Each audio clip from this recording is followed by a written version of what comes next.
The Millennium Clock, Waiting for the Man, by David Smith. Karen looked across to the twisted spire of dark metal that emerged from the ground in front of her. She could see two of the clock's four faces from where she was sitting, both of them telling her she still had 20 minutes to wait. She contemplated going walkabout in the shopping mall behind her, then decided against it.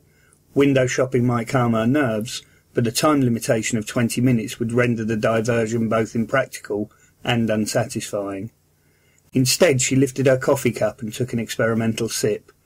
The coffee was strong and smoky, the way she liked it, but still too hot to drink. She placed the cup back on the saucer, noting the smudge of lipstick she had transferred from her own lip to the cup's. She looked at the wafer-thin biscuits she had moved to the side of the saucer. She couldn't remember ever having eaten one of them, though she had drunk many coffees accessorised by their presence. What the hell, she thought, tearing the cellophane wrapper between pinched fingernails. She nibbled a corner, regretting her impulsivity as soon as she had done so. It was too sweet and too dry, dusty and sickly at the same time. She wondered whether it was past its sell-by, then laughed to herself as she thought of an old pub quiz teaser about the difference between biscuits and cakes. Cakes go hard when stale and biscuits go soft, so by definition she was eating an unspoiled biscuit, and one, presumably, intended for people who like their biscuits sweet and dry, rather than those, like herself, who preferred a malted milk or a good old-fashioned digestive. A scruffy pigeon was hopping on the pavement nearby. Karen nudged the biscuit off the table, then pushed the crumbs towards the pigeon with the toe of her shoe. She smiled as the pigeon fluttered over and started pecking at the morsels, its head bobbing up and down as it strutted around the base of the table.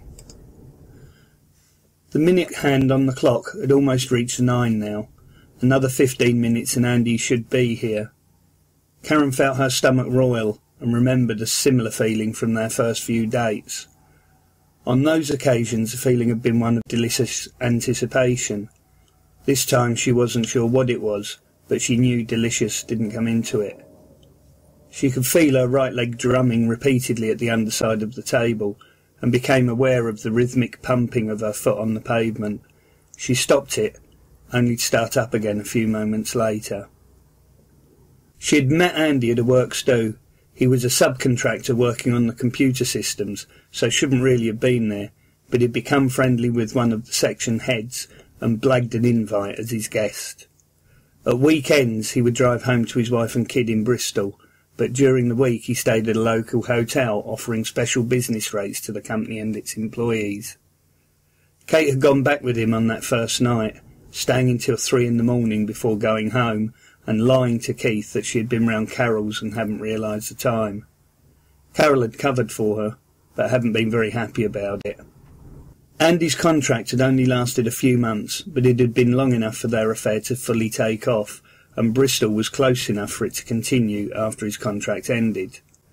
Kate knew deep down that he was never going to leave his wife, but she'd spent the first year hoping, and the second year, after her own marriage had broken up, growing accustomed to the role of other woman. She had occasional flings with other men, but none of them could ever quite fill Andy's shoes, and after a while she stopped even trying. She lived for the 1 or 2 nights a month he could get away and the promised weekend breaks that never seemed to materialise. He occasionally got jobs in Tunbridge Wells and would stay over, but it was never more than a couple of nights, and even those were problematic. Sally, his wife, phoned him at all sorts of odd times, and Kate was expected to sit quietly while he played Happy Families on the phone. One time they'd been in bed, and Kate had been teasing him, kissing his neck and back while he was talking. He'd loved doing that sort of thing to her when she'd been with Keith, so his anger, when he finally put down the phone, had shocked her. She'd become angry herself, then further irritated by his casual dismissal of the inherent double standard. They had argued, really argued, for the first time, and somewhere between the onset of the argument and the make-up sex that followed an hour or so later, the nature of their relationship had been redefined. She had hated herself for not calling his bluff when he had threatened to end everything, but had taken the get-out he had offered by bringing his son into the equation. She knew that wasn't the real reason he wouldn't leave his wife, or at least not all of it, but at least the illusion allowed her to maintain her sense of dignity. She had no idea what would happen now, but knew the next 15 minutes or so would decide things for good, one way or another.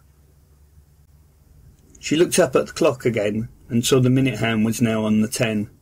She started to wonder if he was going to make it on time. He was often late. Again, it was something she had become used to and almost come to expect. She picked up her coffee and took a good mouthful, then almost spat it out as she felt a hand touch her shoulder and his voice whispering in her ear.